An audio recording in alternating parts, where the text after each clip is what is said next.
Sur le site Maglor de 5 hectares, les populations de Mbam dans le département de Foundiougne se retrouvent pour poursuivre leur activité favorite. Sous la houlette des anciens,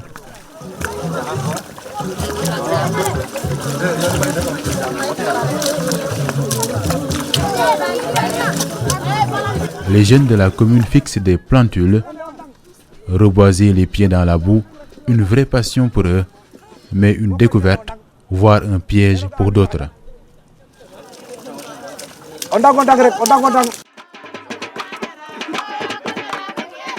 Des jeunes, symboles de la synergie d'action du projet Initiative Pêche Côtière en Afrique de l'Ouest. Situation boobu métti woon na lool parce que da ngay ñëw géej da ngay mbaal doo am dara.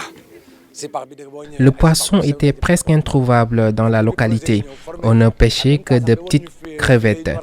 Mais après avoir banni les mauvais filets de pêche et reboisé, nous avons obtenu des résultats probants. Nous sommes contents du projet et des partenaires.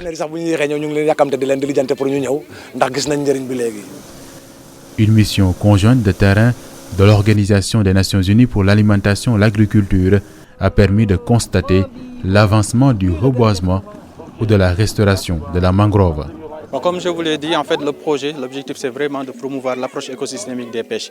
Et dans ce sens-là, il faut vraiment allier environnement et pêche. Et quand vous venez dans la zone, vous voyez qu'en fait, la mangrove joue un rôle très, très important dans cet écosystème-là. Donc c'est pour ça qu'en fait, les îles du Saloum ont été choisies. Et ça nous permet aussi de pouvoir mettre en œuvre toutes ces directives-là et politiques internationales. Au-delà des populations ou de l'Agence régionale de développement de Fatick, la FAO collabore avec le Programme des Nations Unies pour l'environnement à travers la Convention d'Abidjan pour sauvegarder ce trésor du delta du Saloum, le résultat d'un financement du Fonds pour l'environnement mondial.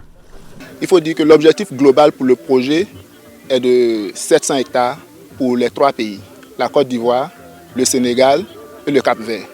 Mais comme il n'y a pas de mangrove au Cap-Vert, cette superficie a été répartie entre les 2 pays, que sont la Côte d'Ivoire et le Sénégal, à hauteur de 350 hectares par pays sur 2 ans. Donc pour la campagne 2020, nous avons eu à travailler sur 175 hectares au niveau du Sénégal. Et pour cette campagne 2021, nous avons aussi un objectif de 175 hectares, ce qui ramène le total à 350 hectares pour le Sénégal, ce qui est fait. Pour la Côte d'Ivoire, on fait le même exercice qui ramène aussi à 350. Donc on fait le cumul, on a 700 hectares d'objectifs pour le projet. Reboiser, c'est bien, mais faire le suivi est encore mieux. Un message de la FAO et de ses partenaires que les populations de Mbam ont parfaitement intégré. Au final, elles expriment leur joie de vivre dans cet écosystème paradisiaque avec le retour du poisson, sans oublier leur bonheur de contempler le balai des oiseaux.